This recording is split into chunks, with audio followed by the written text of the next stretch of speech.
आज हम लोग देखते हैं संचारण प्रणाली। संचारण प्रणाली को इंग्लिश में बोला जाता है, संचारण प्रणाली को क्या बोला जाता है इंग्लिश में? Transmission system. ठीक है। ट्रांसमिशन का मतलब क्या होता है कि किसी भी वाहन को गति देने के लिए क्या क्या मुख्य उपकरण है ना? किसी भी वाहन को वाहन गति के लिए बनाया गया, फिर चाहे वो कार हो, बस हो, ट्रैक्टर हो, जीप हो, चाहे बाइक हो, इस सभी वाहनों में जितने प्रकार के वाहन पाए जाते हैं, या 2 पहिए वाहन हो, चाहे 3 पहिए वाहन हो, चाहे 4 पहिए या 4 से अधिक पहिए वाले वाहन, तो जितने भी वाहन होते हैं सभी में ट्रांसमिशन सिस्टम होता है। ट्रांसमिशन का मतलब क्या होता है? पहियों को गति देने के लिए जो उपकरण होते हैं, मुख्य उपकरण, उसे ट्रांसमिशन कहा जाता है। देखो एक उदाहरण के रूप में समझते हैं। जिस प्रकार साइकिल होता है, साइकिल देखें, साइकिल में 2 पहिया होता है, साइकिल में 2 पहिया होता है, ठीक है। अब 2 पहिया को चलाने के लिए यहाँ पर चेन बना गया, चेन लगाया गया, ठीक। जैसे मैं पैडल मारता हूँ, जितनी तेजी से मैं पैडल मारूंगा उतनी तेजी से पहिया क्या करेगा, आगे जाएगा, है ना? देख रहे हो, जैसे मैं पैडल मारता हूँ जितनी तेजी से, उतनी तेजी से चेन घूमता है, चेन घूमता है ना भाई, ठीक है। अब मैं धीरे से पैडल मारूंगा तो धीरे से चेन घूमेगा, जोर से पैडल मारूंगा तो जोर से चेन घूमेगा।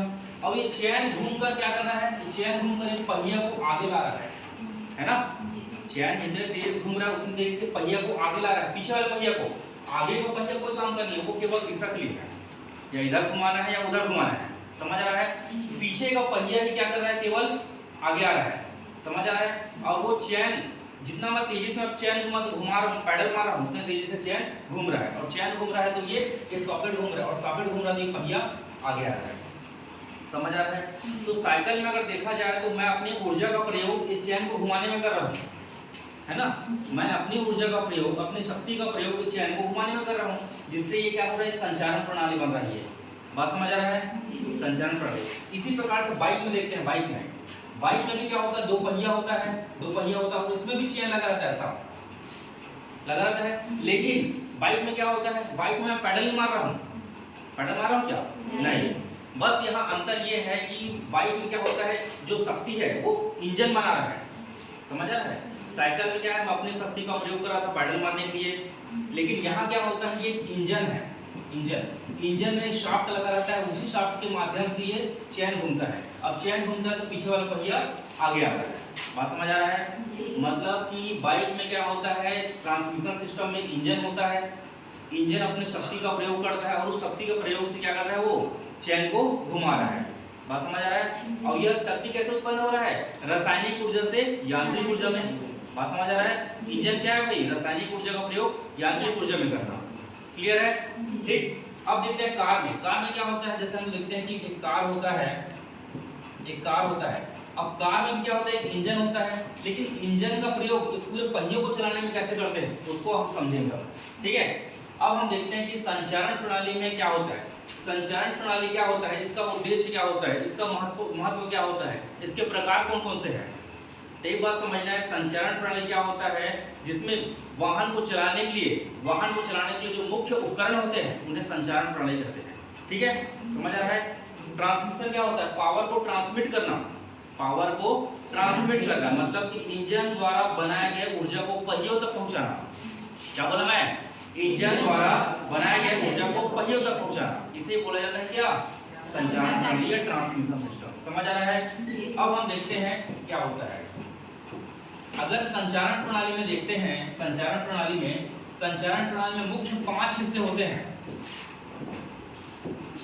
संचारण प्रणाली में मुख्य 5 हिस्से होते हैं। कौन कौन से 5 हिस्से? सबसे पहला होता है इंजन। क्या होता है? इंजन। सबसे पहला होता है इंजन, जो ऊर्जा बनाता है। कैसे? रासायनिक ऊर्जा लेके यांत्रिक ऊर्जा बनाना। इंजन के बाद आता है क्लच। क्या आता है? क्लच।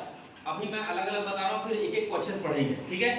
सबसे पहले आता है इंजन के बाद आता है क्लच के बाद आता है गियर बॉक्स। क्या आता है? Gear box. उसके बाद आता है प्रोपेलर शाफ्ट। क्या आता है? Propeller shaft. क्या आता है? Propeller shaft. उसके बाद आता है डिफरेंशियल। क्या आता है? डिफरेंशियल। मतलब कि ये मुख्य रूप से 5 भाग हैं। ये मुख्य 5 भाग हैं जो संचारण प्रणाली में पहियों को गति देने का प्रयास करते हैं। समझ आ रहा है? ट्रांसमिशन सिस्टम का मतलब होता है पावर को ट्रांसमिट करना, मतलब इंजन द्वारा बनाया गया ऊर्जा को पहियों तक पहुंचाना। समझ रहे हो? अब मैं साइकिल में बैठा हूं, मैं पैडल ही मार रहा हूं तो चैन घूमेगा क्या? नहीं। मैं अपनी शक्ति का प्रयोग पहियों को चलाने के लिए कर रहा हूं, मतलब मैं जितनी तेजी से पैडल मारूंगा उतनी तेजी से चेन घूमेगा, अब जितनी तेजी से चेन घूमेगा उतनी तेजी से पहिया आगे बढ़ेगा। समझ आ रहा है? अब मैं कार में बैठा हूँ, कार का इंजन मैं चालू कर दिया, इंजन अपना काम कर रहा है, ठीक है, लेकिन मैं गियर ही नहीं लगाऊंगा तो गाड़ी आगे बढ़ेगा? मैं क्लच ही दबाऊंगा गाड़ी आगे बढ़ेगा? नहीं। तो वाहन में ट्रांसमिशन सिस्टम क्या होता है, ये सभी भागों से मिलकर बना होता है। जैसे ही इंजन चालू हुआ, क्लच द्वारा अपना ऊर्जा को क्लच तक पहुंचाया, क्लच के बाद मैंने गियर बॉक्स को निर्देश दिया कितने गियर में गाड़ी चलाना है, उसके बाद प्रोपेलर शाफ्ट जो है वो उस ऊर्जा को डिफरेंशियल तक पहुंचाया, फिर वाहन आगे बढ़ता है। समझ आ रहा है? जैसे दो पहिए वाले वाहन बाइक में चेन होता है, वैसे ही चार पहिए वाले वाहन में होता है ये, क्या बोलते हैं इसको? Propeller shaft. ट्रक अगर पीछे देखो भागकर ऐसा लंबा स्पाइक से घूमता रहता है, ऐसा जैसा आप लोग देखोगे ना, ट्रक वगैरह देखोगे, ऐसा ट्रक देखोगे तो ट्रक के सामने वाले भाग में इंजन वगैरह रहता है और यहाँ पर लंबा स्पाइक जैसा रहता है, ऐसा जो घूमता रहता है, ऐसा रहता है ना? समझ रहे? मतलब समझ लो उसका चेन है, वो जैसे बाइक में चेन होता है ना, वैसे ट्रक में कार में ये क्या होता है, उसका प्रोपेलर शाफ्ट है। मैं जितने तेज से गियर लगाऊंगा उतनी तेज घूमेगा, एकदम तेज। बात समझ आ रहा है?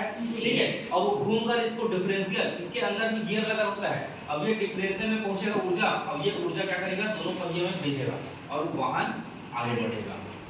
बात समझ आ रहा है? जी। समझ आ रहा सभी को? ठीक है। इंजन द्वारा बनाए गए ऊर्जा को पहियों तक पहुंचाना या हस्तांतरित करना क्या कहलाता है? ट्रांसमिशन सिस्टम कहलाता है। इसीलिए इसको बोलते हैं पावर ट्रांसमिट करना, पावर को भेजने वाला, पावर को हस्तांतरित करने वाला। बात समझ आ रहा है? ठीक है। तो हमें समझना है कि संचारण प्रणाली क्या होता है। संचारण प्रणाली क्या होता है? इंजन द्वारा बनाए गए ऊर्जा को पहियों तक हस्तांतरित करना, पहुंचाना, इसे क्या बोलते हैं? संचारण प्रणाली। ठीक है। संचारण प्रणाली के मुख्य कितने भाग होते हैं? 5। सबसे पहले होता है इंजन, दूसरा क्या होता है? क्लच, तीसरा क्या होता है? गियर बॉक्स, चौथा क्या होता है? प्रोपेलर शाफ्ट और पांचवा डिफरेंशियल। क्लियर है? इंजन का कार्य क्या है? इंजन का कार्य क्या है? रासायनिक ऊर्जा को यांत्रिक ऊर्जा में बदलना। ठीक है, रासायनिक ऊर्जा को यांत्रिक ऊर्जा में बदलना। क्लच का कार्य क्या है? क्लच का इंगेज और डिसएंगेज, विनियोजित और वियोजित करना। मतलब कि क्या करना है, अगर ऊर्जा को डायरेक्ट गियर तक नहीं पहुंचाकर हम क्लच के माध्यम से पहुंचाते हैं, ताकि जो वाहन हो, वाहन आरामदायक बन सके, आराम से वो चल सके तथा उसमें गियर में नियंत्रण रख सके। समझ आ रहा है? जैसे बाइक चलाते हैं ना भाई, तो बाइक चलाते हैं, मैं जैसे गियर लगाता हूं तो क्लच को दबा के गियर लगाता हूं, फिर धीरे-धीरे छोड़ता तब गाड़ी आगे बढ़ता है। लेकिन कभी-कभी देखो हम चलाते हम डायरेक्ट गियर भी लगा देते हैं बिना क्लच दबाए, झटका लगता है। समझ आ रहा है? झटका लगता है ना, ऐसे अपने आप लग जाएगा क्या? ठीक है, जैसे हम चलाते रहते हैं बिना क्लच दबाने से, गियर लगाने से, तो झटका होता है नहीं। ठीक है, तो हम आगे समझेंगे क्लच का क्या महत्व होता है, क्लच किस प्रकार से दिखता है, क्या कार्य होता है। अभी हमको ये समझना है कि संचारण प्रणाली क्या क्या होता है, उसमें कौन से 5 भाग हैं और 5 भाग का कार्य क्या क्या है। क्लियर है? क्लच का एक कार्य भैया, फिर उसको दबाना है या फिर छोड़ना है, एंगेज करना है या डिसएंगेज करना है। क्लियर है? यह क्या होता है, गियर में सहायता प्रदान करने के लिए, गियर लगाने में सहायता प्रदान करने के लिए और इंजन के ऊर्जा को हस्तांतरित करने का कार्य करता है। क्लियर है? उसके बाद तीसरा है गियर बॉक्स। गियर बॉक्स का क्या कार्य है? गियर बॉक्स का कार्य क्या है? गियर बॉक्स का एक कार्य है गति को नियंत्रित करना, गति को नियंत्रित करना। मतलब मुझे कितना स्पीड में गाड़ी चलाना है, कितना स्पीड गाड़ी को कम करना है। ठीक है, अगर हम देखेंगे कि एक वाहन रास्ता जो होता है, रास्ता एक समान तो नहीं होता, कभी मोड़ आएगा, कभी गड्ढा आएगा, कभी ब्रेकर आएगा, कभी कोई गाय कुत्ता ऐसा बैठा रहेगा, है ना? तो हर जगह एक समान स्पीड से मैं चला सकता हूँ क्या? नहीं। कभी मोड़ लेते समय मुझे गियर कम करना पड़ेगा, खाली रोड में गियर बढ़ाना पड़ेगा। इस प्रकार से गति नियंत्रक होते हैं। क्या बोलते हैं? गति नियंत्रक, गियर। समझ आ रहा है? अधिकतर वाहनों में गियर बॉक्स लगा होता है, जिससे हम क्या करते हैं, गति को निर्धारित करते हैं। समझ रहे हैं ना? अब गति कैसे निर्धारित होता है, जैसे हम वाहन चालू करते हैं तो हम कम स्पीड में पहले गियर में, फिर दूसरा गियर, फिर तीसरा गियर, इस प्रकार से। लेकिन अगर हमें आवश्यकता लगता है, ब्रेकर है या फिर गड्ढा है या फिर मोड़ है, तो हम गियर को फिर से कम करते हैं। बात समझ आ रहा है सभी को? ठीक। उसके बाद आता है प्रोपेलर शाफ्ट। क्या होता है ये? Propeller shaft. यही प्रोपेलर शाफ्ट है जो इंजन के ऊर्जा को या गियर बॉक्स के गति को, मतलब क्या करना, पिछले पहियों तक पहुंचाने का कार्य करता है। समझ आ रहा है सभी को? ये प्रोपेलर शाफ्ट जो होता है इस प्रकार का आपको दिखाई देगा। ऐसा प्रोपेलर शाफ्ट होता है जो मुख्यतः वो 3 हिस्सों में बटा होता है। 3 हिस्सों में बटा होता है। समझ आ रहा है? जैसा देखोगे ना, ट्रक के नीचे सब घूमते रहता है, 3 हिस्सों में बटा होता है, जिसके बीच में होता है ड्राइव शाफ्ट लगा होता है इसके अंदर। इसके अंदर लगा होता है ड्राइव शाफ्ट। क्या बोलते हैं इसको? Drive shaft. यही ड्राइव शाफ्ट जो होता है अपने ऊर्जा को क्या करता है, विभेदक या डिफरेंशियल तक पहुंचाता है। सभी को समझ आ गया? जी। सभी को समझ आया? जी। ठीक है, एक बार फिर से बता रहा हूँ। जिस प्रकार हम लोग साइकिल में अपने ऊर्जा का प्रयोग चैन के माध्यम से पहियों को चलाने के लिए करते हैं, जिस प्रकार से बाइक में इंजन की ऊर्जा को चैन के माध्यम से पहियों को चलाने के लिए करते हैं, उसी प्रकार से जो बड़े वाहन होते हैं, चार पहिए वाहन, उसमें क्या होता है, इस प्रकार से ट्रांसमिशन सिस्टम होता है जिसमें इंजन होता है, क्लच होता है, गियर बॉक्स होता है, प्रोपेलर शाफ्ट होता है और डिफरेंशियल होता है। अधिकतर आप लोग गाड़ी देखोगे, कार वगैरह देखोगे, इस प्रकार से कार जो होता है, कार में देखोगे अधिकांश भाग जो होता है सामने में, जब इस प्रकार कार होता है अधिकांश भाग सामने में ही होता है। यही इंजन होगा, यही क्लच होगा, यही गियर बॉक्स होता है। देखोगे अरे सामने का जब बोनट को खोल के देखते हैं तो यहाँ सब चीज रहता है सामने में। यहाँ इंजन होगा, क्लच होता है, गियर बॉक्स, सब चीज होता है। पीछे हिस्सा में कुछ नहीं रहता। देखिए होगे पीछे हिस्से में देखोगे यहाँ पर पेट्रोल का टंकी मिलेगा, बस पेट्रोल लगाते हैं कार में ऐसा, पेट्रोल का टंकी बस होगा। ठीक है, तो यहाँ पास सभी गियर बॉक्स है, इंजन है, सब चीज है।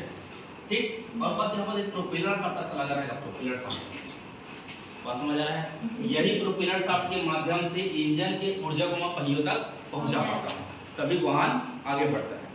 बात समझ आ रहा है सभी को?